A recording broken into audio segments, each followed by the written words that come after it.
We're not focusing on women's health after reproduction ends at all. 6,000 women reach menopause every day in the United States. This is something that affects 51% of the humans on this planet, and yet your training provided for a dismal amount of education. To be completely honest, I was a terrible menopause doctor. If any of my former patients are listening, please forgive me. I'm doing everything I can to rectify that. What were you trained to tell people? This is a normal part of life.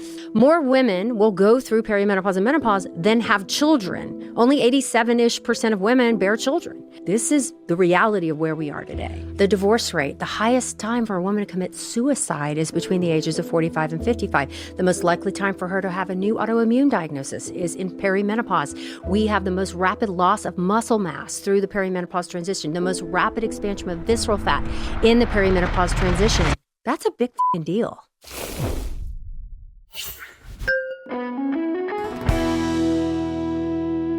Hi, I'm Mayim Bialik. I'm Jonathan Cohen. And welcome to our breakdown. Today we're breaking down pretty much every symptom you may have ever experienced as a woman, which, guess what, might be related to hormones.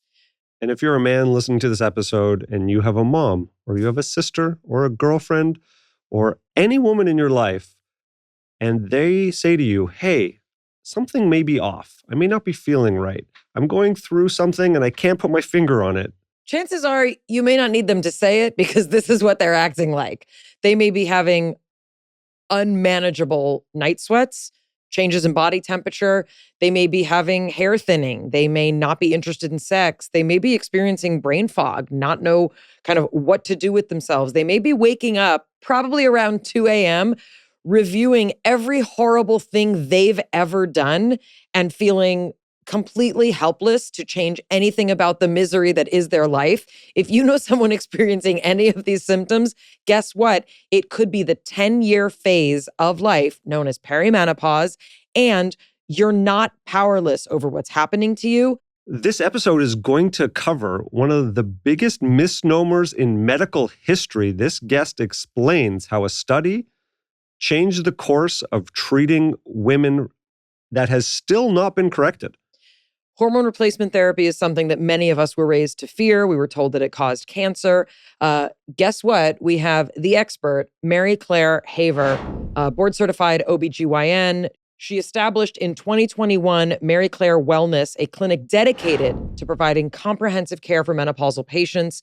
She's written a Citizen's Guide to Menopause Advocacy, Simple Steps for Transformative Change, as well as the new Menopause, Navigating Your Path Through Hormonal Change with Purpose, Power, and Facts. And we get to speak to her. It's like having your own personalized menopause specialist right in your ears. And if you're thinking, I don't want to talk more about hormone therapy, well, there are practical things that people can be doing well before they get to menopause to keep themselves healthy, strategies to approach that transition to decrease your symptoms, as well as very tangible things, vitamins and supplements that everyone should be taking. While every woman will experience perimenopause and menopause, we don't have to suffer through it. And there are things that you can do to prevent some of the worst and most troublesome symptoms. We're also going to spend a lot of time talking about weight gain and the particular kind of weight gain that happens in this phase of life. Also, not inevitable.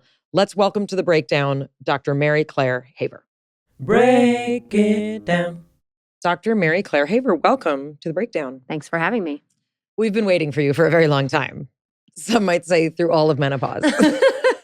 I wonder if you can sort of give us a little bit of an overview. How did you get here? How did you become the lady that everyone asks about menopause? I was a very well-trained but very basic OBGYN. So went through, medical school residency, the whole traditional route, and went into initially 3 years of private practice in Houston, which is the area that I've kind of lived for the last almost 30 years. And then I went back into academics and became a professor back at where I did my residency program starting in 2005. I ran the residency program. I had a private practice through the university. I taught, and I would have considered myself a really amazing doctor. I still do. But until I went through my own menopause journey, I realized there was a humongous gap in my knowledge. So when I really think about it, and I've talked to multiple people across the country, I got 1 hour of menopause in medical school in a 4-year curriculum, one lecture. And in my OBGYN residency, of which I am insanely proud of everything I learned, I had 6 hours of menopause. There were no menopause clinics. There was no real clinical training. We had 6 one-hour lectures during reproductive endocrinology in my second year. And that was it. We talked a little bit about osteoporosis and medications to treat that, but we didn't talk much about prevention, if I really think about it. I had one professor who I ended up going into practice with when I came back, who had a very special interest. So everything I kind of knew about menopause and perimenopause, I learned from him, because I would run down the hall and be like, what do I do with this? You know? So when I went through my journey, I got completely blindsided and realized I can't survive. I cannot live like this. And I very reluctantly went on hormone replacement therapy, absolutely terrified that I would kill myself with breast cancer, because that's what I understood. My last year of my residency, my chief year, is when the Women's Health Initiative study, I'm kind of the last group of residents who even thought about prescribing hormone therapy. And then our hands were slapped when the WHI came out. So I kind of moved forward with that thought, process of, well, it's more harmful than good. And we really only want to give it if there's absolutely nothing else that's going to work for her, including antidepressants and Neurontin and, other medications. So here I am, very menopausal. And I had been on birth control pills for a really long time to treat polycystic ovarian syndrome. And I did really well on them. I had nothing bad to say about that. And when I got off, my brother passed away. All this kind of happened at once. And I was really grieving his death. And then I was having horrible hot flashes, incredible bouts of depression, incredible bouts of anxiety, like getting up at 2 a.m. and everything I've ever done, every person I've ever hurt, all of that's just swirling and I couldn't turn it off. And I just thought, oh, I'm grieving. This is normal for my life stage. And then when the grief fog started to lift at about month 6 after his death, of June of 2016, I started realizing I'm still not okay. Like, I feel the grief leaving and I'm able to not think about him constantly and, all the regret, but I'm still struggling. And then I realized, when was my last period? Okay, I'm the expert. Like, I gaslit myself for months. And I never had regular periods, but I started putting 2 and 2 together. And then the hot flashes were just absolutely hammering me. And we pretty much know in medicine that a hot flash is almost always menopause, if you're a certain age. I was like, oh my God, I am in menopause. And so I went and got the blood work to confirm it. And then really struggled with, what do I do about these hot flashes? I can't sleep. I can't live like this.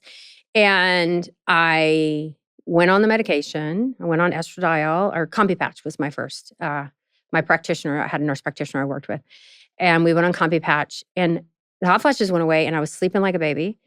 And then all of a sudden, all these other things got better. My joint pain got better. My resilience got better. I stopped snapping at the kids as much. My relationship with my husband improved. And my kids were teenagers while all this is going on. So, help us all when I was at your exact stage right now. And so, I was like, wait a minute. Okay. And then I was also dealing with new weight gain, which, as a thin person my whole life who had thin privilege, this was not okay. I had really, so much of my self-worth was tied into my weight.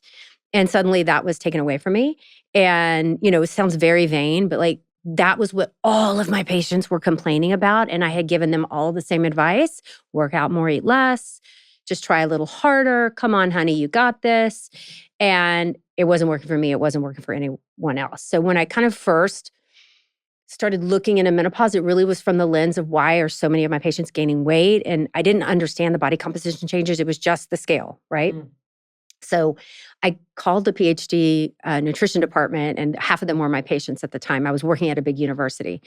And I was like, what the hell is going on? And they're like, yeah, there's some new studies coming out about body composition, how it's tied to menopause. So they're shoving articles at me, and I'm going down rabbit hole after rabbit hole. And I'm realizing, wait a minute, there's a ton of data here about menopause that, American College of OB/GYN, the American Board, is not putting in front of me for my CME. I'm learning all kind of important stuff, but there's nothing about menopause, and all of this stuff is important. All of my patients are going through this. So I started talking about it on social media, really start about weight gain and menopause and body fat and belly fat and all the things. And things started exploding just because I said the word menopause. I mean, I started, like all of us did, with 0 followers, right? And my dopamine's going off because I'm getting so many views, and they're sharing, and I'm like, wait, all this, so it wasn't with this grand intention that I would become TikTok famous or whatever famous. I really started on Facebook, just sharing with friends and family. And then it got so big, I developed a business account just to separate, pictures of my children from, talking about medical things, and started getting friendly with other people who were growing on social and using that, learning how to use it as a tool for massive education. So from Facebook, then COVID hit. And my kids were like, Mom, you should do this TikTok thing. And they're showing me videos of doctors kind of dancing, but teaching and pointing to so that's how I started. I was literally shaking to music and pointing to informational slides.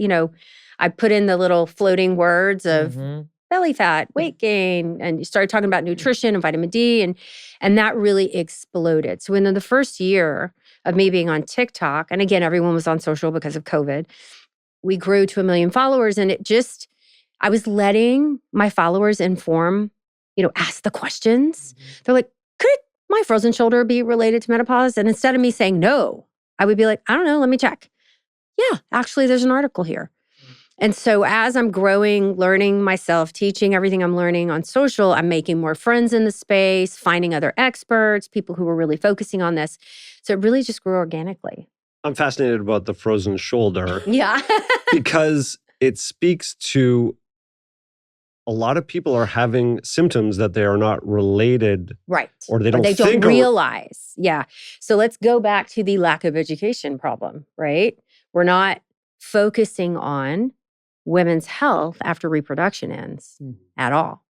And what most clinicians don't realize, there's a few pockets that do, is that we have estrogen receptors everywhere in our body, in our brains, in our bones, in our muscle, in our gut, in our lungs, kidneys, And when those estrogen levels fluctuate in perimenopause and decline post, multiple organ systems can be affected. And it looks very different. So instead of the cliche hot flashes, which 85% of us have, because that thermoregulatory center in the hypothalamus is kicking in perimenopause and menopause, we can stabilize that with Neurontin can do it sometimes, and some of the SSRIs might do it. But giving the woman back estrogen will fix that problem. But guess what? Her genitourinary system gets better. Her brain fog decreases. Her rate of mental health challenges decrease. I mean, it's, and so many clinicians don't know this. I did not know this until 3 years ago. Mayim Bialik's Breakdown is supported by IQ Bar, our exclusive snack sponsor. IQ Bar is the better-for-you plant protein-based snacks made with brain-boosting nutrients to refuel, nourish, and satisfy hunger without the sugar crash. Their plant protein bars are packed with high-quality ingredients to help keep you physically and mentally fit. IQ Bar is totally free from gluten, dairy, soy, GMOs, and artificial sweeteners for a natural anytime snack. They have 9 delicious flavors, including mint chocolate chip, chocolate sea salt, banana nut, toasted coconut chip, lemon blueberry, and peanut butter chip. With over 25,000 5-star reviews and counting, more people than ever are starting their days on the right foot with IQ Bar's brain and body boosting bars, hydration mixes, and mushroom coffees. When IQ Bar sent us their ultimate sampler pack, one flavor stood out for me, coconut chip. Those are 2 things that I love. Obviously, the bars taste great, but the benefit is how they make you feel. You love these bars. You can't stop talking about them. It's not going to surprise anyone that I'm extremely picky with my bar selection. Most bars on the market, you pick them up, you're like, oh, this looks good. They have so much junk in them. I just immediately put them down. I could not stop eating IQ bars. They really did make me feel good after. Like, they were satisfying, they were extremely tasty, and they had none of the things I didn't want in them. Also, we love the IQ Mix for hydration with 3 times as many electrolytes as sports drinks, great for pre-workout, morning hydration, hangovers, and more. And right now, IQ Bar is offering our special podcast listeners 20% off all IQ Bar products, plus free shipping. To get your 20% off, text BREAKDOWN to 64,000. Text BREAKDOWN to 64,000. That's BREAKDOWN to 64,000. Message and data rates may apply. See terms for details. Mayim Bialik's Breakdown is supported by BetterHelp. I've had a few support systems over the years that I can say have drastically changed my life without a doubt. One is my invaluable relationship with my therapist, but also I'm part of different community groups, support groups, self-help groups.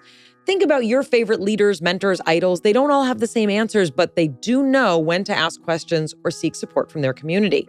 In a society that glorifies hyper-independence, it's easy to forget that we're all better when we have a strong support system behind us. Therapy can be a source of support for any area of your life. It's time to shift the focus from doing it all to knowing that we're better when we ask for help.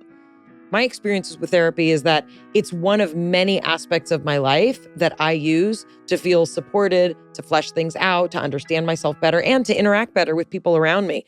I cannot live without therapy. No one around me wants me to live without therapy, and I don't want to. BetterHelp is fully online, making therapy affordable and convenient, serving over 5 million people worldwide. Access a diverse network of more than 30,000 credentialed therapists with a wide range of specialties. Easily switch at any time with no extra cost. Build your support system with BetterHelp.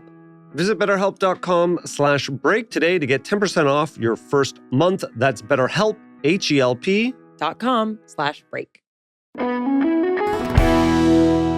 There's so much to get into with kind of the practical go all day. aspect. Right. But I do want to talk about, 6,000 women reach menopause every day in the United States. This is something that affects 50%. 51. Right, 51% of the humans on this planet. Yes. And yet your training provided for a dismal amount of education. Tiniest sliver. And you were someone specializing Right. in women's health. You look at vaginas all day. All day. You're delivering babies. You're helping people regulate their hormones during pregnancy. And yet the one aspect of life that Just falls off a cliff. you were And given so little training about. It's such a source of rage for me when I think about, and shame that it took my own menopause. And, to be completely honest, I was a terrible menopause doctor for most of my career. And I'm so sorry if any of my former patients are listening. Please forgive me. I'm doing everything I can to rectify that. What were you trained to tell people? This is a normal part of life. Only to recognize hot flashes or vasomotor symptoms as truly a symptom of menopause. We did learn about the loss of bone and bone density, but almost as a natural part of aging, not so much as a menopause thing. It just happens to happen to women in menopause, and here's some medication to grow the bone back, right? Nothing about prevention other than rolling up the rub so she doesn't fall, okay? And then genital urinary system, we were learning a little bit about that, but almost like you wait till it breaks and then we fix it. We have a very reactive healthcare system. And, I'm super proud of what I learned, but man, massive gaps. And it's not an individual clinician problem. It is a systemic problem rooted in the history of women in medicine. So considering that, yes, women We're not men with uteruses and breasts. So, and women used to die earlier. That's true. Yeah. But Yeah. It's been a minute since women died in childbirth actively as a routine part of our If you ran the gauntlet of existence. childhood diseases, infections, and childbirth death from being pregnant or having a baby, then you get, most of those women actually lived past menopause. Right. So this is what's fascinating to me. We've had hundreds of years, if not thousands, right? Mhm. Where we've had women living into this phase of life. And forget about rage. It's like the sorrow that I feel for women who were just told, oh, this is your existence. You marry someone that you likely don't love. You were told to marry him, or it's expected that you marry him because culturally then you're kind of his property. You have to take care of his parents, PS, right? Half your kids may die of some disease unless you're in a certain echelon, of income earning and access to healthcare. And then you raise these kids, you probably don't have a career. No one really seems to care what your interests are. And then once they leave the house, you're stuck with this dude who still wants 3 meals a day and 2 snacks. And then things will happen to your body and your mind that just feel miserable. And out of your control. Right. And you're just told that's what being a woman is. Yeah. And there are certain parts of the world today, and a lot of parts of medicine today, how we practice Western medicine, that say the same thing, including a lot of the people who controlled the menopause microphone. If you go right now to PubMed, which you and I know, which is a clearinghouse for medical research articles that are vetted, and you type in the word pregnancy, right now you get a little over 1.1 million articles. Important stuff. They're studying everything. Right. We know lots about pregnancy. We probably have a lot more to learn, but great. But what those number of articles were, that's the number of times the word pregnancy is mentioned in an article, 1.1 million times. So that's brain power, NIH funding, research dollar, all the things that it takes to crank out that amount of research. If you type in the word menopause, it is a little over 98,000. So more than 10 to 1. So we're 1/10 of where we are for pregnancy. You type in the word perimenopause, it is about 6,800. That's a 10-year process. You're in perimenopause a lot longer than you're pregnant. I have an alert on my phone every day. More women will go through perimenopause and menopause than have children. Only 87-ish% of women bear children. Right. So for whatever reason, choice, or they just can't. So, I'm like, am I only worth, is this part of my life the last third of my life when I am living my best life? I'm my smartest, most full of wisdom. I'm ready to lean in and kick ass. I'm not worth all this money we spent on getting me pregnant, which I'm very grateful for, keeping me pregnant. So there's so many reasons why this is happening, and it's not a quick fix, but this is the reality of where we are today. I'm going to ask this is a human question. I'm asking you, less as a doctor and more as a human. When I hear these things, as a woman, how can I not feel a tremendous amount of disappointment and despair about how medicine has evolved to either ignore me, tell me I'm crazy, or just ignore the fact that I have needs? It's so weird. And I'm not trying to make a conspiracy of it. Right, no. Of like, oh, they hate women and they don't want, but it's like, that's so crazy. 2 awesome books on the subject. Unwell Women by Eleanor Cleghorn. And then It's All in Her Head by Elizabeth Coleman. So Elizabeth is a breast oncologist, and she looks at it from, so we've got one woman who's a social scientist, incredible work. And both of them shook me to my core because I see it. Like, you have to step back from your training. It is what it is. You go through and then you realize It's All in Her Head was a thing, wasn't written in the chart. But I was taught that women tend to somaticize their feelings. And men What did that mean to you as a clinician? It's all in her head. She's a little bit crazy. Oh God. I'd see the laundry list of problems coming in. So I have this really sad story from my residency. If you read the book, it's called the WW. And WW was a code we used for something called the whiny woman. And if she was Caucasian, the whiny white woman, WWW. And Triple W.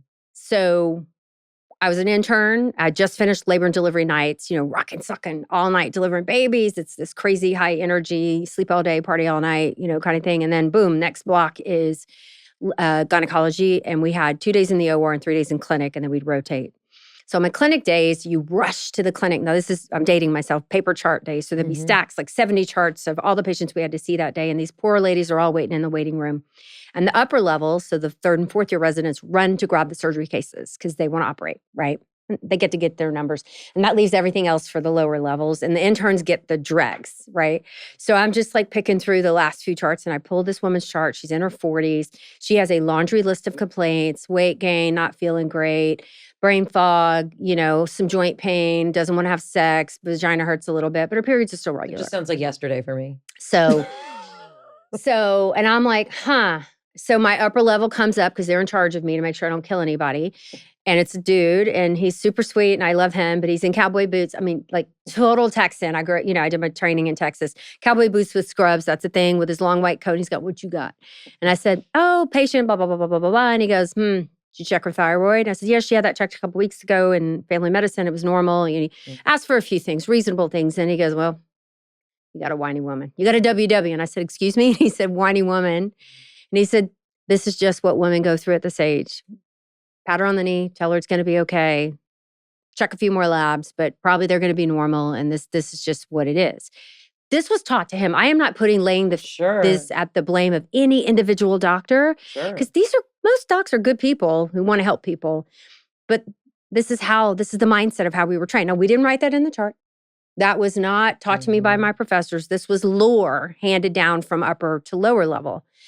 So I internalized that. I was going to say, so when you So hear it someone, bubbled up right? So when when I someone was says to you, writing you've the got a whiny, book, right? When and someone says to you, you've got a whiny woman, as a doctor, you're thinking, there's nothing I can do for her. There's really not. I'm just going to hold her hand and be sweet to her and tell her, it'll be okay, it'll pass, or whatever, what I can do. Have some wine, go for a jog, just some nebulous, ridiculous advice. And I just didn't know enough to know that this woman was probably in perimenopause. That's the most powerful part. You didn't know enough. Right. Because as painful as that story is, we want to get angry at the doctor, but literally he has no effing clue. Framework in order to, we were taught nothing about perimenopause. Like when I say we got 6 hours of menopause, that was what happens when you go into ovarian failure, right? And so nothing about the transition between the two. Absolutely nothing. So not dissimilar, and I'm a home birth, that kind of birth hippie. So we see the same, often in sort of pregnancy and OBGYN circles, in that we're treating this as a crisis about to happen, right? A lot of women are kind of taught, here are all the things that could go wrong. Right? This is like, we know what to do if you hemorrhage. We know what to do, God forbid, if you need a C-section, emergency C-section, or we know how to prepare all these things. But in terms of seeing this as a part of life that's normal, natural, beautiful, has ups and downs, complexity, that's kind of the way we've looked at perimenopause and menopause, right? What's the crisis? Like, if their bones start breaking and if they're falling and if they have prolapse, right? And their uterus falls out on the floor. We have a 40% increased risk of increasing diagnosis of mental health disorders.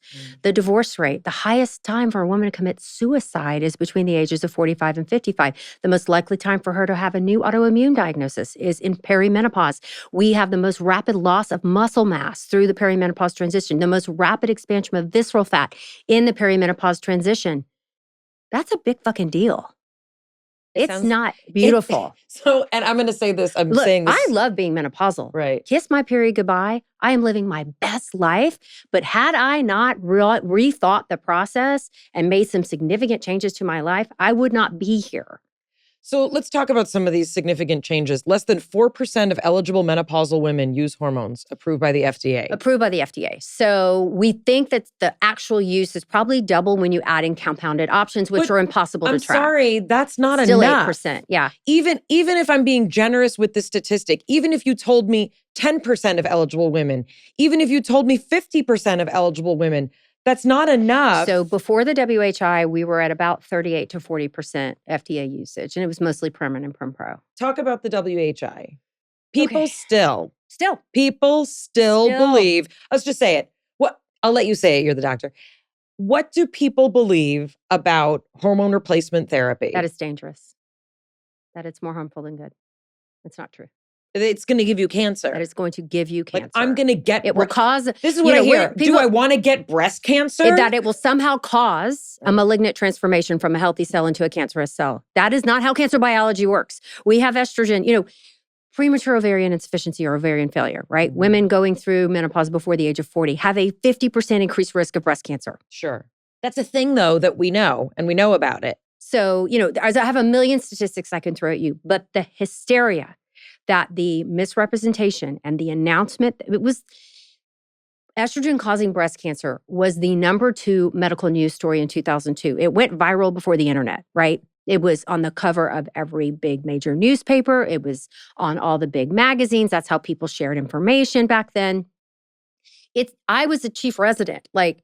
It scared the hell out of us. And then and it's been walked back. All the findings have been walked back. But people still don't know. So I'm giving you the opportunity. The megaphone that shared the hysteria has not shared. So I did not know this information so I had already written Galveston Diet. I was sitting at my first big menopause conference, which is in San Diego. And I saw Avram Blooming and Sharon Malone and Carol Tavris. Avram and Carol wrote Estrogen Matters, and Sharon was the MC. And they were talking about everything from the WHI and the statistics and everything being walked back. And I sat in the audience, and I was on HRT very reluctantly at the time, knowing I was going to kill myself, but I couldn't live either way, so I might as well die of breast cancer. And but happy. And tears. My daughter was sitting, she just got accepted to med school, and tears are running down my face of what the fuck? I did not know this. I have been practicing medicine for how many years? This was not put in front of me by ACOG, by the American Board of OB-GYN. What the hell is going on? I didn't even know the Menopause Society existed. You also were living life considering you were on borrowed time because you chose to use hormone replacement therapy for yourself. Right. And so I was like, and that moment, sitting in that audience, my life changed. And I thought, I probably had a couple 100,000 followers, which is amazing. Back then I was like, for the rest of my life, my job is to spread this message about the safety and efficacy of hormone replacement therapy and then finally in 2022, the Menopause Society changed the guidelines, but the American College of OB-GYN has not changed theirs since 2014. It still says more dangerous, lowest amount for the shortest time possible. I sometimes wonder if there's a danger to everything being thrown into the perimenopause, menopause bucket. I'm sure my critics love to talk about that. Here's the thing. A lot of random things will happen to you as a human being on With this aging. planet, whether you're a woman, whether you're a man. Exactly. So what is aging? What is some How do you people untangle the two? And some people are just kind of like unicorns and have like a bunch of crazy symptoms that now a lot of times people are like, well, you're in perimenopause. So that's it. So what we are learning. Let me take you through a patient experience in my clinic. She comes in, usually by the time they get to me, they've been to 6-8 doctors. They've been gaslit. They are on multiple medications they're individually treating each symptom that they have. No one has kind of put it together that this might all be estrogen related. Or she's just coming in de novo, not on anything, like, please help me, I'm dying. I feel horrible. Or I just want to be proactive and set me up for success through the next 30 years. I'm like, okay. So I do a lot of blood work, because a lot of these symptoms are similar to hypothyroidism, nutrition deficiencies. I don't want to miss diabetes. I've diagnosed lupus twice this year. So, I'm doing a lot of blood work to rule out concomitant causes or overlapping causes. And then for a lot of patients, we start a trial of hormone therapy and see what gets better. And then we kind of pursue. So many things are related to aging, but we know we have acceleration. So for example, we tend to develop atherosclerotic plaques as humans once we get older, but that process accelerates through menopause. So a woman's LDL cholesterol tends to go up dramatically through the menopause transition with not a change in diet and exercise. That freaks women out. Like, that's one of my most viral videos. They're telling me that I must be literally eating fried food all day, or because I don't eat meat or dairy. And they're like, what are you eating? I'm like, I promise. Nothing has changed. Insulin resistance goes up. So we have new prediabetes. We have HOMA-IR scores going up, with no changes. So a woman's visceral fat, which is cosmetically why they come to see me sometimes, which is the intra-abdominal fat. And this, subcutaneous fat, cosmetically distressing, gives us curves, really not that biologically active, right? It is not pro-inflammatory, not nearly as much as the intra-abdominal fat, very different forms of fat. A woman in premenopause, body fat percentage, total body fat, 8% is visceral, age-matched women. Take her through the transition, it goes up to 23%. That's a big change. That's a huge change. That's like you're not fitting into your clothes. You look like a different person. And I don't have to tell a woman this is happening. She knows. Right. So, and now in our clinic, I have a body scanner so I can actually measure her muscle mass, measure her visceral fat, measure her total body fat, and give her, then we start talking about the next 30 years. And, what are your risks? What's your mom? Let's talk about the women in your family, diseases, and how we're going to move you away from that path. Mayim Bialik's breakdown is supported by Rocket Money. Rocket Money recently helped me find and cancel an extra subscription to a streaming platform that I somehow managed to sign up for under 2 separate emails. I bet many of you out there are like me and are currently overpaying on subscriptions that you've just forgotten about. Thanks to Rocket Money, we don't have to remember every subscription because we can have them all laid out right in front of us. Start of the new year is the perfect time to get organized, set goals, and prioritize what matters. For us, a top priority is financial wellness, which feels more important now than ever. Rocket Money can also pull together all of the spending you have across different accounts so you can clearly track spending habits and see where you can cut back. Rocket Money is a personal finance app that helps find and cancel unwanted subscriptions, monitors your spending, and helps lower your bills so you can grow your savings. You can see all of your subscriptions in one place, know exactly where your money's going. For ones that you don't want anymore, Rocket Money helps you cancel them. Easily create a personalized budget with custom categories to keep spending on track. Get alerts if bills increase in price, if there's unusual spending activity, or if you're close to going over your budget. The new goals feature automatically saves money for you, so you don't have to think about it. Pay off credit card debt, put away money for a house, build your savings. Rocket Money makes it easy. They'll even negotiate lower bills for you. They automatically scan your bills to find opportunities to save, and they deal with customer service so that you don't have to. Rocket Money has over 5 million users and has saved a total of $500 million in canceled subscriptions, saving members up to $740 a year when using all of the app's premium features. Cancel your unwanted subscriptions and reach your financial goals faster with Rocket Money. Go to rocketmoney.com/breakdown today. That's rocketmoney.com/breakdown, rocketmoney.com/breakdown. Mayim Bialik's breakdown is supported by Element. Element helps anyone stay hydrated without the sugar and other dodgy ingredients found in popular electrolyte and sports drinks. I didn't know this, but I learned this through Element. Electrolyte deficiency can cause so many things that I didn't realize were happening because I didn't have enough electrolyte balance. Headaches, cramps, fatigue, brain fog, weakness. It's a zero-sugar electrolyte drink mix born from the growing body of research that's revealed that optimal health outcomes occur at sodium levels 2 to 3 times the government recommendations. Element's formulated for anyone on a mission to restore health through hydration. It's perfectly suited for athletes, those who are fasting or following keto, low-carb, whole food, or paleo diets. Jonathan, what's your favorite flavor these days? I mean, I've always been a watermelon guy.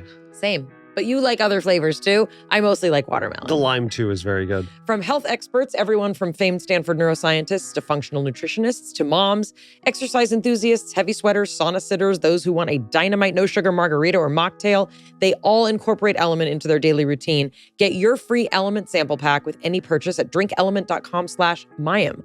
Also, try Element Sparkling, a bold 16-ounce can of sparkling electrolyte water. Try it totally risk-free. If you don't like it, they'll refund your order, no questions asked. Again, for your free Element sample pack, go to drinkelement.com/Mayim. That's drinklmnt.com/Mayim. Is there a one-size-fits-all No. answer here? So how do you get around that as a patient? As a patient. So I ask for permission and then forgiveness. I tell them in perimenopause, it's like pinning the tail on a moving donkey because you are going through this very dramatic fluctuations on the downward trend of your hormones, and it is wreaking havoc. Symptoms are probably worse in peri than full, especially the cognitive and mental health changes. They do tend to stabilize postmenopause. And then in postmenopause, it's easy because they bottom out and I'm just replacing, right? But in peri, it's a lot more challenging. So I say, we have a lot of options here. We have multiple formulations. We have multiple doses. We have multiple ways to get it in your body. And so we're going to have to figure out what is right for you. And I don't have a magic wand to figure that out. So let's be patient. Let's give this X amount of time. And then if this isn't working or you develop X, Y, and Z, then we're going to consider another formulation, dose adjustment, whatever we need to do. You just identified why most women are not getting appropriate care. Well, that's it. I mean, and we're I don't not fault training you. our clinicians. Well, first of all, we're not training our clinicians. And also, I love to give my example. I grew up at Kaiser. My dad was a public school teacher and that was the insurance I was given. Yeah. And we had, I rail a lot about just sort of the system here because I know what it's like to be given a 10 or 15 minute slot by a doctor who will probably say to someone, I've got a whiny woman. I'm going to put her on SSRIs or I'm going to sedate her. I'm going to give her Xanax and hope that she stops complaining. So a woman, across the menopause transition, we double the rate of SSRI use. And beautiful data coming out of Australia in the last couple of years looking at treating mental health changes in perimenopause with hormone therapy. Wow. And they are doing great. And they're responding much better than they are to SSRIs. SSRIs are kind of resistant in perimenopause. So what does that look like? I mean, obviously Big Pharma doesn't love this story. So when we look at treatment, you're in perimenopause, you have kind of 2 branches of options. We have replace, like suppress and replace, which is the doses found in contraceptives. If you think about contraceptives were made to stop pregnancy, right? They have multiple other uses, but they're off label, like acne, like heavy periods, et cetera. We use them for a ton of stuff. because they suppress the hypothalamic pituitary ovarian axis, right? They shut the whole thing down, and then by using hormones, and you have those hormones in your system. So suppress and replace. Versus support, which is give menopause hormone therapy doses, which stabilizes for a lot of women, doesn't provide contraception, will not control her heavy periods, and will not suppress all ovulations. But it is enough, we think, to feed back to the brain to say, calm the fuck down. Because if you think about why we ovulate each month, it starts in the brain, not the ovary. The ovary is just a machine that pumps out hormones and eggs, each month. Our hypothalamus is constantly sensing our blood from puberty till death, looking for estradiol. And when those levels decline, it will send a signal to the pituitary gland saying, hey, it's called GnRH, hey, dude, we're getting low, pump out, tell the ovaries to do their job. Pituitary pumps out LH and FSH. I'm simplifying something very complicated. And then we have these little cells around the egg, the follicular and granulosa cells that are bound, they have receptors. Then that's where the steroid hormones are made, our sex hormones.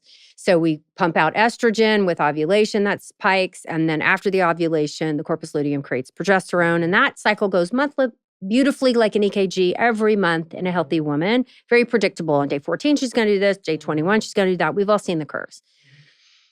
Perimenopause is when you reach a critical egg threshold level because, surprise, females are born with their entire egg supply and it runs out. Men get to make their stuff fresh. He's like, don't look at me. Every day until they die. It gets harder, but they can still produce sperm and all the things till death, usually. So we fall off this cliff. So in perimenopause, the feedback cycle to the brain goes cattywampus. So the brain is like, where the hell is my estrogen? I sent the signal. And so we get bigger bursts of GnRH, which makes bigger bursts of FSH and LH, which then causes these massive dumps of estradiol. So we get these wildly fluctuating on the downward trend levels of estradiol. Progesterone never kind of catches up. And the brain hates it. It directly affects our neurotransmitters and throws a wrench in things. So, and our cognition, ADHD, new diagnosis. The world goes crazy every time I even say that. All these women on the internet. Like, is it social media or is it perimenopause? Right. I don't actually know how to ask this question because I think it may be controversial. Is that, of course, women are having massive health changes going through this process. However, a lot of just humans in general aren't in the best health to start with. Right. How you show up health-wise when you start going through this change is a tendency, right? So if you are on the healthier end, if you are already eating low-processed, foods and you are exercising regularly and you are prioritizing your sleep and you're getting therapy and you're doing all the things, right? You tend to have an easier transition as far as your basic symptoms. And we all have a genetic shelf life of our egg supply. We can speed that shit up if we smoke, if we're stressed. If you look at trauma, what does that look like? So there was a study done on women who were sexually abused, who then had kids who were sexually abused, and they go through menopause 8 to 9 years sooner than they would have, like had they had a twin, an identical twin who did not have trauma. Can you talk a little bit about that mechanism? So this was the only study where they looked at this. And what we are seeing now that people are actually looking at this is whatever your trauma, whatever your cortisol levels and your stress, the ovaries will take a hit. So if you're inflamed, either through radiation, surgery, smoking, you are decreasing your follicular count and rapidly, you are shaving off years of life off of your ovaries. Now, what we don't know is if you were genetically programmed, if everything was perfect in your world and you had no stress and you ate perfectly, then your ovaries are still going to die at 51. Can we extend that? Now, there's a lot of research in the fertility world going, are there ways to extend the life of the ovaries? Should we all be getting one ovary removed at 25 and then reimplanted at 50? Is that a thing? Are we going to create a superhuman race of females, who live forever?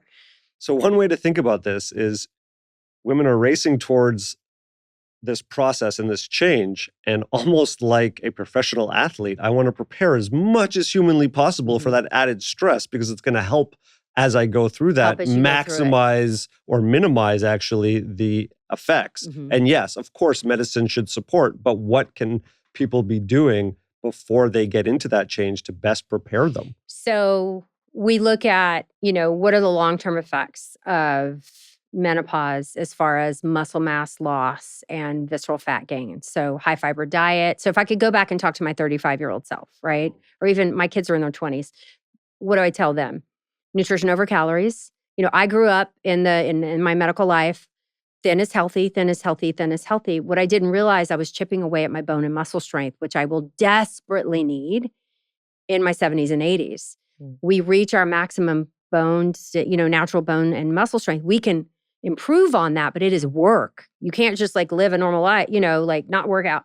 So prioritize protein, prioritize plants, limit your processed foods, all the things, because that's going to keep your cardiometabolic system healthier, all of that. And so I'm telling my kids that now, because in my mind, back in my 30s, I was doing aerobics and I never lifted a weight until I was in my late 40s. It's fat burning stuff. That's what we were told to do. Yeah. Work out more, eat less. That was the key to health and happiness and looking cute in a bikini. And I'm like, God, if I could just go back and lift some damn weights, in my 30s, because now I'm fighting genetically low muscle mass. And my mom, all of this, I'm so selfish, but my mother has Alzheimer's and fell at New Year's and broke her hip. And so it is horrific what this disease process is doing to her. And no one in her life talked to her about prevention.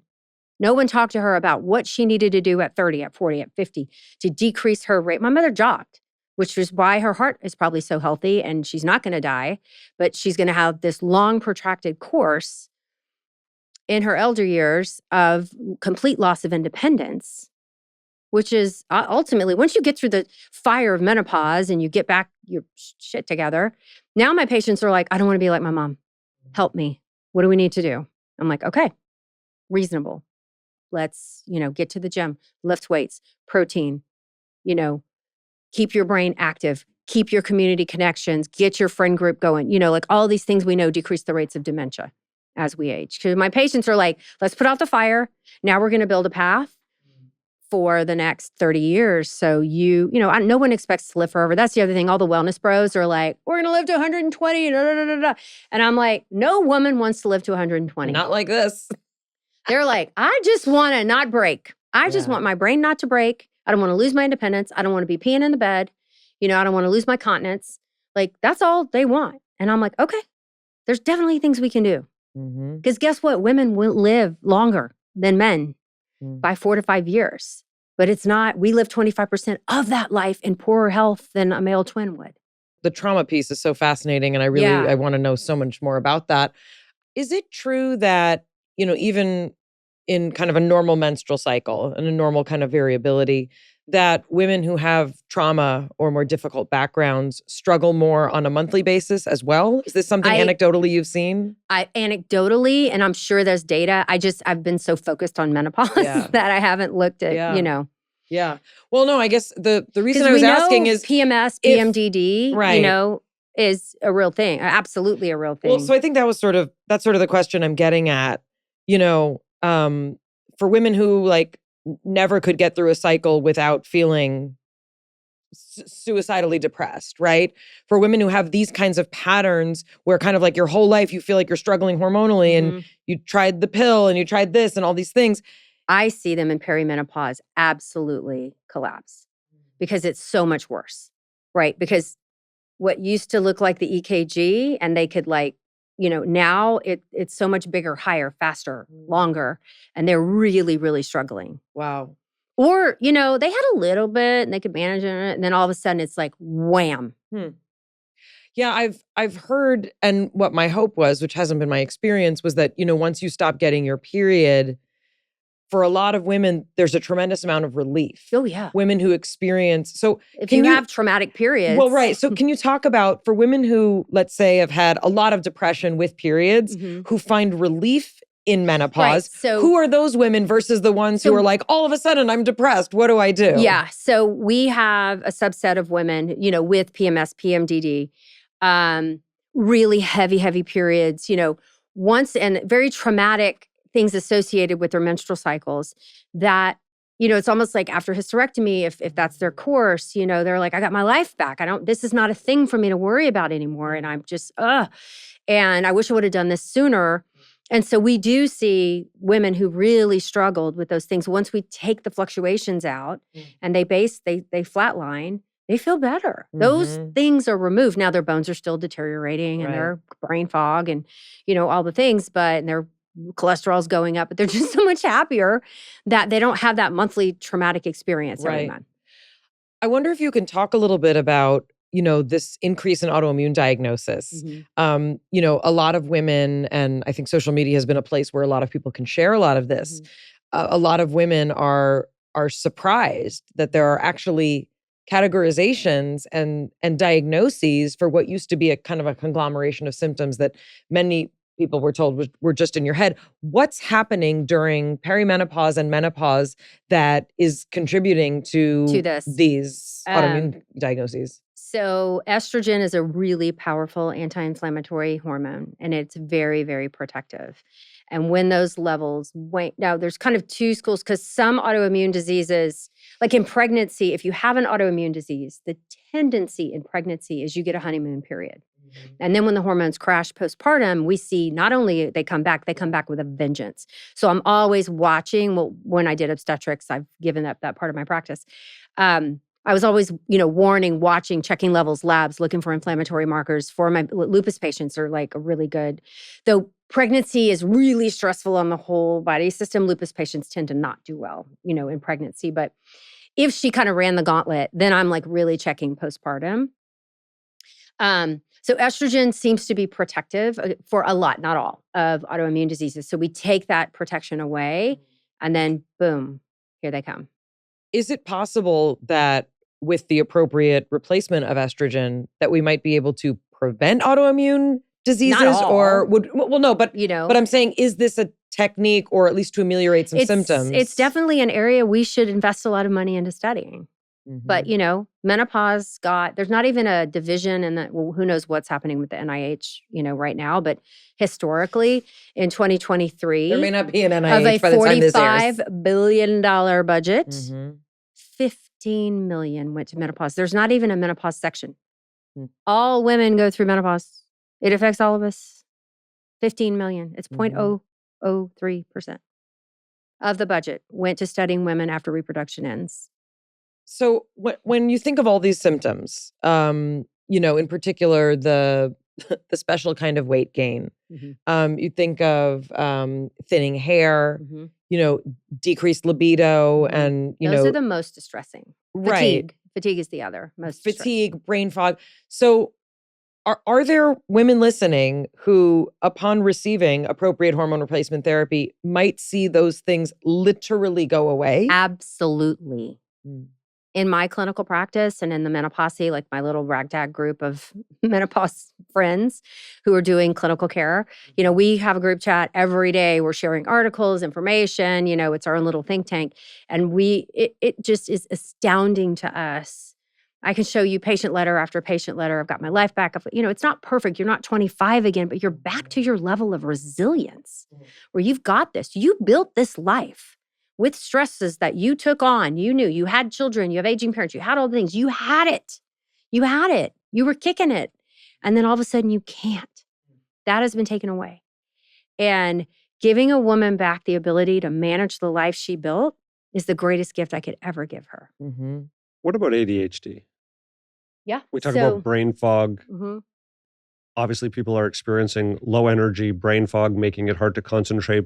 The brain fog seems to be the worst in perimenopause. So when the fluctuations happen, that is really jacking with neurotransmitters and how signals are going across and how we're processing in the brain. And Lisa Mosconi, who has written The Menopause Brain and done tons of research, she actually is now moved into the private sector with funding, and she's doing a ton on Alzheimer's.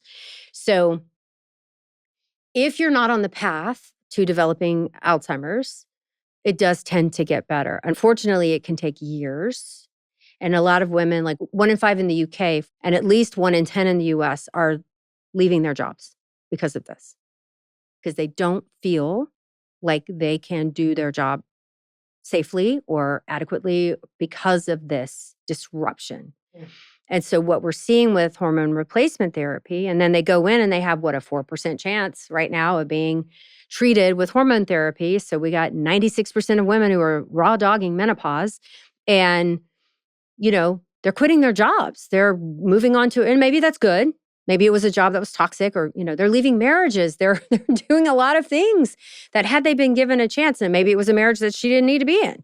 But, this is changing decisions and changing what a woman feels like she can do. And just thinking about the economic cost, Yeah, so McKinsey report, they actually looked at what the economic, and oh God, who was it? One of the big menopause researchers coming out of the Chicago, I think, looked at what they feel like the economic impact is.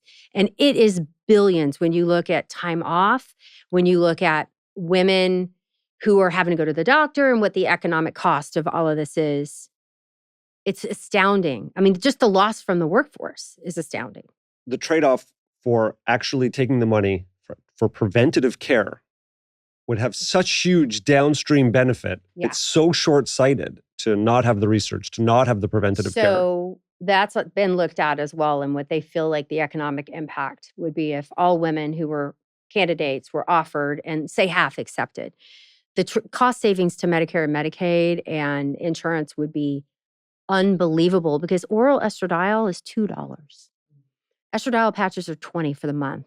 I mean, we're not talking Ozempic prices. This is like affordable for the vast majority of women, and mostly covered by insurance, but they're not being offered. What's stopping the mainstream from adopting this? Fear of breast cancer.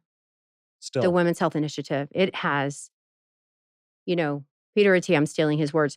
He feels like it is the big, and Marty Macri, the biggest F up in the history of medicine is the Women's Health Initiative, how the misinterpretation and just the hysteria around, was propagated and never walked back in a reasonable fashion. And guidelines are still struggling. The NIH database now says we've prevented X amount of cases of breast cancer, which they did not. We've prevented heart disease. Jesus God Almighty, it's protective against heart disease. We know that it is so protective of the endothelium. It decreases the rate at which we form clots and plaques and calcifications and atherosclerosis. It cuts year by year. If you start between the ages of 50 and 60, we can cut your risk of heart disease 50% per year, given that window of opportunity. How do we get people to trust the doctors that they do have to see? So again, they weren't trained. So this is not your doctor being an asshole. This is your doctor who was not allowed to receive this information in a timely fashion. This is a doctor who I was that doctor, right? And I didn't have the time to go seek training outside of what was put in front of me. I was forced to see patients in a 10, 15-minute window, including a pelvic exam. So with their legs in stirrups while I'm still talking and getting a history. I need 15 minutes just to get into the stirrups and feel comfortable. I was expected to do all of my charting on my own time at home when I'm trying to be a mom and a wife and stay married and do all the things. Like, what this medical system has evolved into is sick care, very little prevention. It is what it is. And, for that reason, and there's no medical model that will support what it takes to do good menopause care, in the current insurance system, which is an hour-long visit, really. Because there's a lot of stuff. My symptoms take 15 minutes just for me to list them. And I don't think, and let me be clear to your listeners, I don't think all of women's health after reproduction ends should be dumped in the lap of the poor, busy OBGYN. This should be mandatory education for every medical student, for every clinician, for any clinician who touches a female. Mm-hmm. Menopause, what happens to the human body after estrogen walks out the door and ovaries fail should be part of cardiology, nephrology. I mean, it affects everything. I've been told more about Kegel exercises than anything. After literally giving birth to 2 humans, that's kind of what is offered, and I used midwifery care, obviously, because I was a home birth person. Anyone ever talk to you about pelvic floor physical therapy and all the fabulous? No, I mean, that's the thing. Like, even beyond that, it's something we need to start telling women in their 20s and 30s, like while they're out, like partying and having a good time. Also, this is the way to exercise. Your vagina is going to expand to the size of a bowling ball. You're going to push a human through a layer of muscle and tendons that, what you were designed to do this, but it's not going to be the same. we were also designed to run marathons. We got to prep for that. Yeah. Yeah, exactly. Well, and I think sort of, what I'm sort of reflecting on is there was so much more attention paid to like getting your uterus back to its size and making sure your vagina's in good shape after having kids, instead of, every OB visit that I had after that was like, are you doing your Kegels? Instead of, you're on the cusp of a 10-year process that is going to rock your body and your brain Right. in ways that we're not screening for perimenopause. Right. We're not, it's not built into the woman exam. And then say you find a provider, one of the 4%, right, that is educated and willing and knows what they're doing. Usually midwives are the only ones who were knowing this. They were the only ones willing to talk about it. It really, it's a systemic issue. Yeah. Let's talk about gut health. Yeah. What should people know? What are the misconceptions that are leading people astray?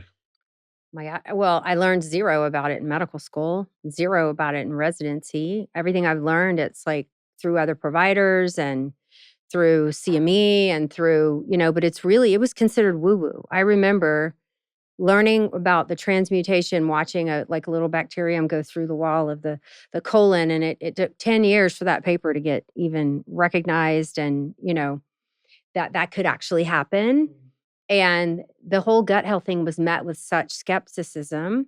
And now it's becoming more widely accepted. But you have this whole generation of physicians that don't know anything about it and don't know how to talk about it or treat it. And so it was me going back to school, training and getting the culinary medicine certification where I really learned about the gut health. And, I've worked with Zoe, and I did the Zoe test, had to collect my own stool sample and send it off and get everything tested.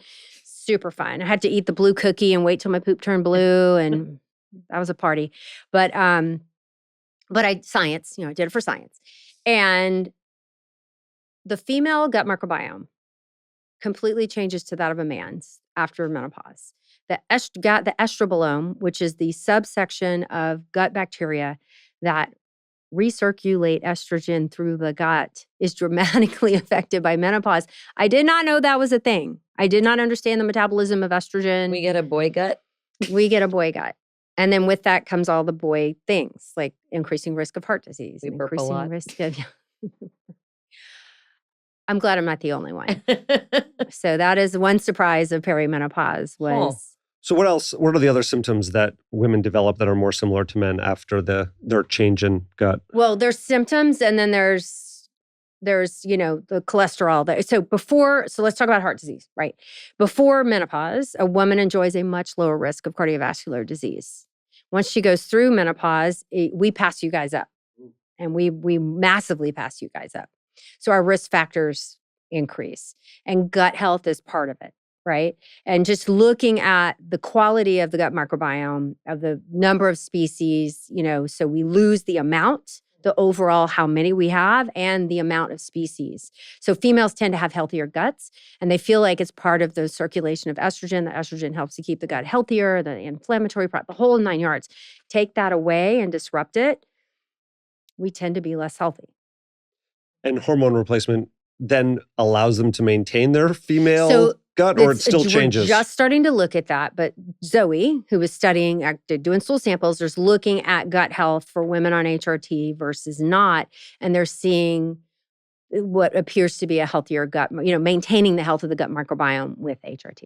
And it's like oral more than systemic. There's pros and cons to everything, because if you're ingesting the estradiol, it's going through the gut versus transdermal. So, the first pass effect of the liver, we have pros and cons to both methods. And there are other things that women should be doing. Obviously, eating a diverse range Absolutely. of fiber is huge. Plants and protein. That's what I preach to my my patients, especially on a GLP-1. What about probiotics? I'm a fan. So I'd prefer for them to get them. So when I look at the data on inflammatory markers in postmenopause and gut health in postmenopause, it's hard to find a study that doesn't include probiotics. Either eating something rich in probiotics. So when you look at cultures that have a diet rich in probiotics, like a lot of Asia, they don't do dairy, but they're doing fermented foods heavily. So they're getting their probiotics that way. Most in the US, the main source of probiotics is yogurt. But unfortunately, the way we create yogurt, commercially available yogurt in this It's just country. sugar. They dump so much shit in there that it just cancels out anything healthy. So, what I talk to my followers, patients, whatever, is I do plain Greek yogurt, just straight up, nothing in it. And you add your stuff to it. So I'm like hemp, flax, chia, nuts, seeds, berries, whatever you need, drizzle of honey if that's your jam. But then you can add in the additives and make sure that they're healthier. But that's a great source of probiotics. Studies are done, though, with probiotic supplementation, and they're kind of all over the place. So there was one done on obese women with hypertension, and they supplemented with bifidobacterium and maybe lactobacillus, and they saw better blood pressure, better gut health. So I always quote to my patients, women who eat diets rich in probiotics, plus or minus a supplement, if you need it, have lower visceral fat. But you're just restocking the pond. You can't take a round of probiotics and expect, woo, if you're cranking that stuff, it goes straight through. And for the portion of the population that doesn't eat dairy or can't process, there are also miso, non-dairy. kimchi, right, there are other versions. Tofu. There's lots of fermented foods. It's a taste thing sometimes. So if you just can't do it, you might want to consider. So the days I don't have yogurt, I'll take my probiotic supplement. People still think that tofu gives you cancer also. You can throw that in with the Diets hormones. rich in soy Right. are they're actually anti-carcinogenic. So yeah, Vitamin D. huge fan. Most people are deficient in vitamin D. So when you get into menopause, we're up in the 80% range, and that tracks with my patient population. So we're looking at, if you use 60 as optimal, probably 90% of my patients are suboptimal, and it's really hard to get enough in our diets. The way absorption goes down, all of that gets harder. Talk a little bit about vitamin D for people who may not know about this magic vitamin vitamin. D is a vitamin. It's also a hormone, and it has multiple receptors throughout the body, almost as much as estrogen. It is just a cofactor in so many enzymatic processes in the body. And so we know people who are deficient in vitamin D, which is most people, have hair loss, weight gain, increasing cardiovascular disease risk, all of the cardiometabolic risk factors tend to get worse. And bone density, right, with low vitamin D intake. Really tough to get enough in your diet. I always say diet first, get it through nutrition. Where is it? Where is it? Fatty fish, salmon, tuna, mackerel. You got to eat a crap ton of mushrooms, but they're there, to get enough. And a lot of people don't want to eat fish because it's also full of mercury and metals and other things. So where else is vitamin D? So mushrooms.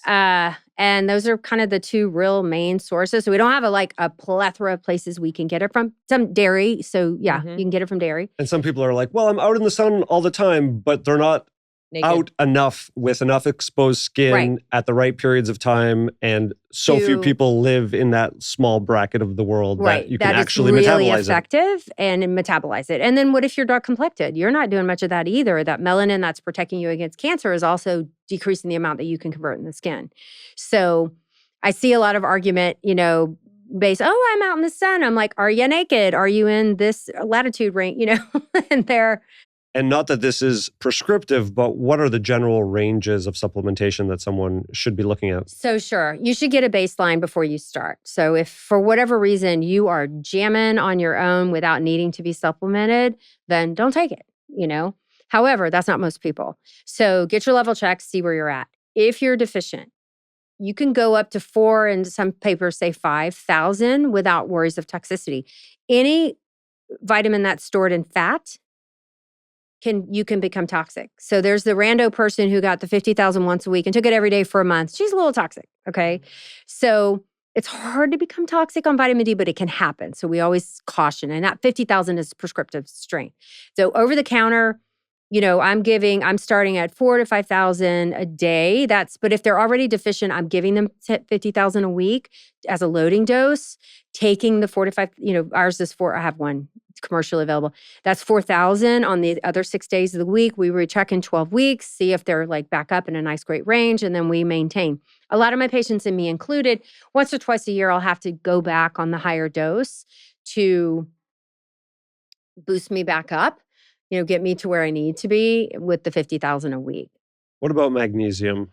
Everyone talks about it. It's I'm a fan. I take it. And there's 1,000 different types. Not really, but there's a lot. There's a lot. So there are different forms of magnesium. So magnesium is a mineral. And people are like, I check my magnesium level. It's fine. Well, that's great. It's a water-based mineral that you pee out every day. So a one-time blood test is not telling you what your stores look like, or, we don't use a one-time blood test of magnesium only to see if you're severely hypo or hyper, which can happen in it's important in cardiovascular disease. So most people dietarily with the standard American diet are not getting enough magnesium in their diet. It's something that fluctuates minute to minute in our bloodstream, and people. What's it in? Magnesium is it's in a lot of things, I but- like pumpkin seeds for my favorite source of magnesium, but a lot of people supplement. So milk of magnesia, we've all heard of it, doesn't really absorb well into the bloodstream, stays in the gut, pulls water into the gut and induces bowel movements, diarrhea. That's why we take it for constipation. It's why it's in it's why we use it in Go Lightly for getting prepped for a bowel. If you haven't had a colonoscopy, remember, very important. So, you're going to have a lot of magnesium, but it's not going to get into your bloodstream. Then there's other forms that absorb rapidly into the bloodstream and raise the levels, but doesn't really cross the blood-brain barrier that well. And then there's mag-L-threonate, mag-T-neuromag, that does cross the blood-brain barrier, has great studies for SSRI-resistant depression. That it looks really promising for that. I've taken it for sleep. They did my Oura ring.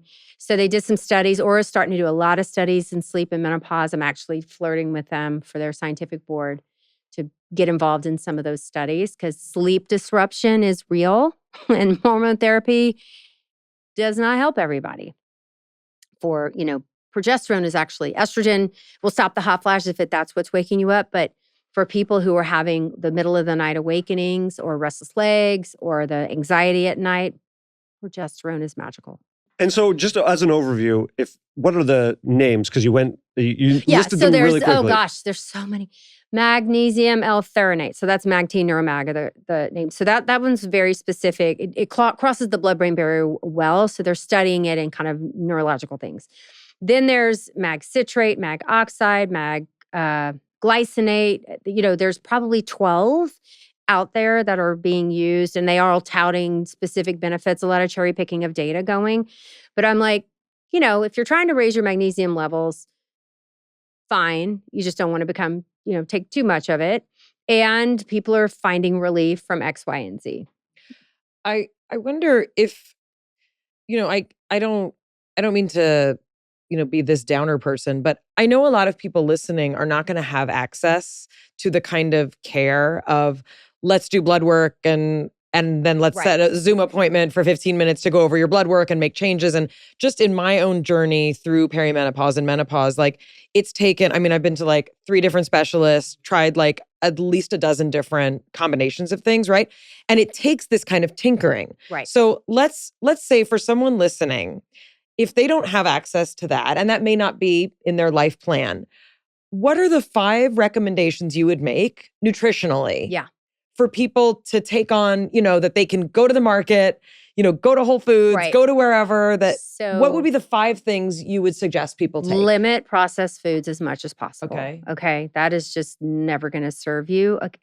Occasionally is fine. We all have emergencies. I was eating processed food yesterday. I was stuck in a car for 4 hours, but that should not be the main source of your diet. Fast food should not be the main source of your diet. Really dial in on an anti-inflammatory kind of program, whatever that looks like, whether it be Mediterranean. We kind of base Galveston diet on that. Like really avoid processed foods as much as possible. Okay. Make sure you are getting enough protein. Most women are not. So when we looked at the WHI is just a data set. There's great information in there. It's just kind of how things were interpreted and things that were blown out of proportion.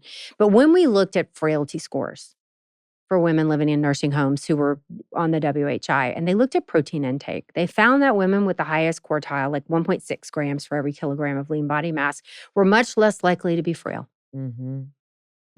You need protein to be strong. That's just the third grade and version. And when you grew up in the mind of caloric restriction is the way to be healthy, protein for most women in the U.S. took a back seat. Right. We weren't focusing on, most women in the U.S. right now have no protein with breakfast, a little bit with lunch, and they kind of stack evening.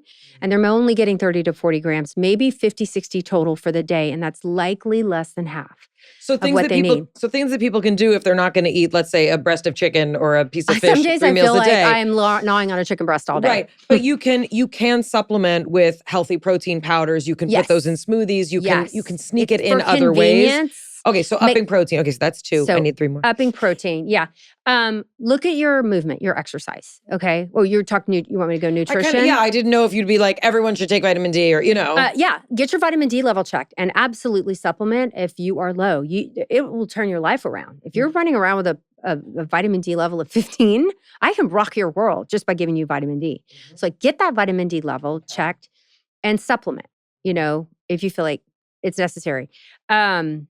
Fiber. Most women are getting 10 grams of fiber per day, 10 to 12 maybe. We need 25, minimum 35 for optimal cardiovascular health. Can you measure fiber by poops? No. Okay. I mean, you can have a general, but Okay. you've seen those poop videos where they're showing all the different consistencies of poop.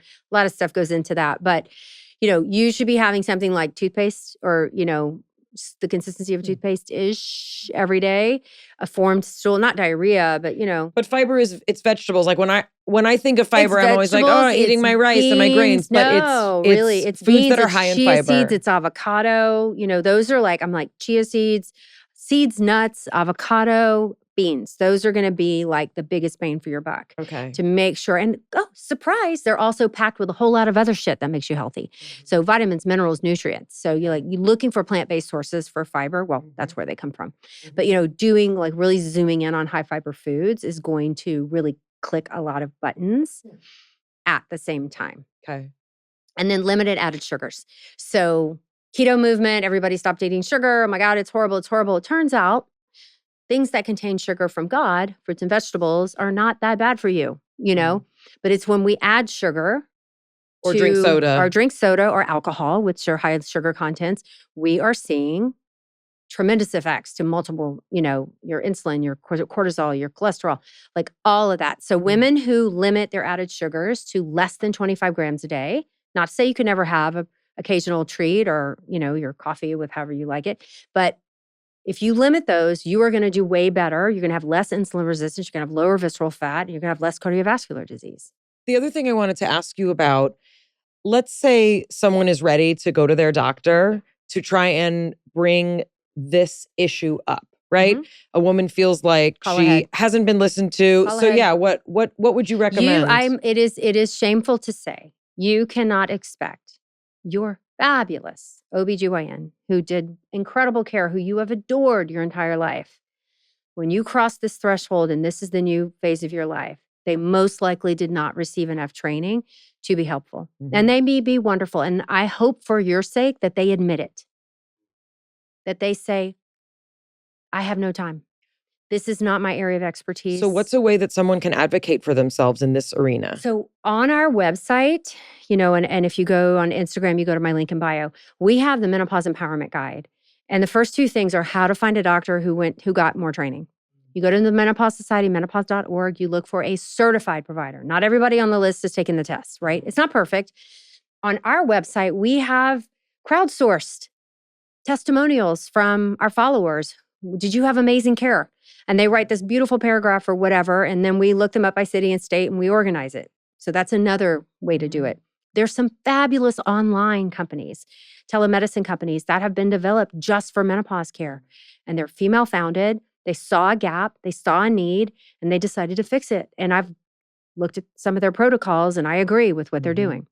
And if you're someone who, let's say, maybe doesn't have an OBGYN that's treating them at this phase of life, but you're kind of going to your regular doctor and you're complaining. I have a couple of articles. The latest position statement from the Menopause Society on menopause hormone therapy that they can print out. The article from the Cardiology from Circulation, the Journal of Circulation, that listed the safety and efficacy and heart protective values. Those 2 articles together, you can just slide them if your doctor's willing to learn.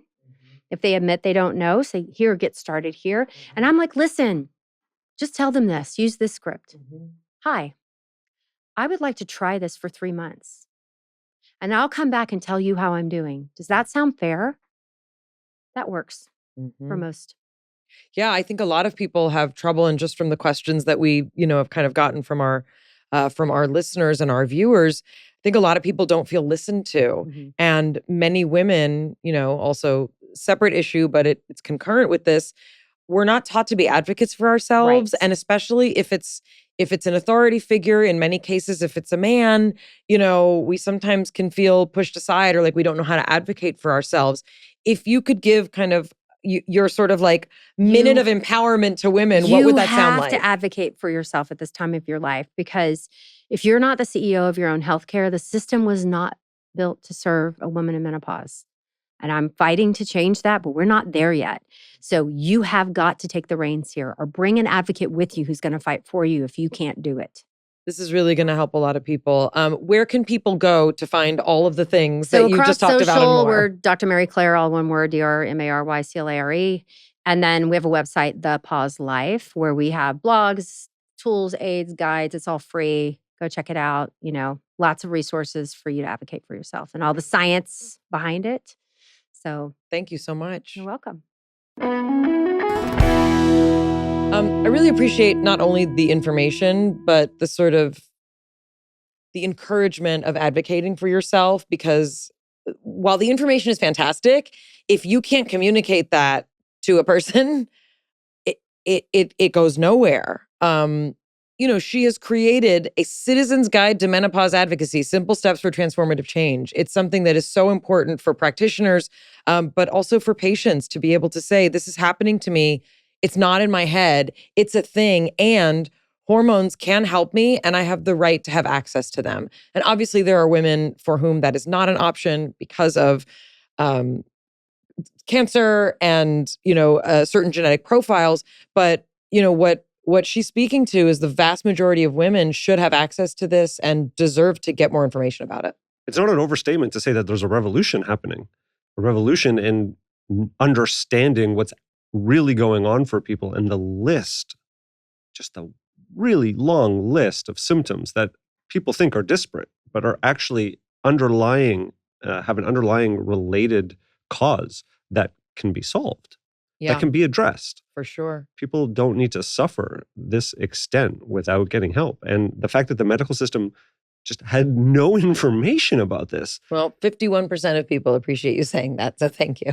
The book she mentioned, the subtitle is Truth and Lies, Early Medicine Taught Us About Women's Bodies and Why It Matters Today. It still does matter today. That outdated information has not caught up to mainstream care. Hope you enjoyed this episode. Sure grateful that we had Dr. Haver on. From our breakdown to the one we hope you never have. We'll see you next time. It's Mayim Bialik's breakdown. She's gonna break it down for you. She's got a neuroscience PhD or two. One fiction, one and now she's gonna break down. So break down.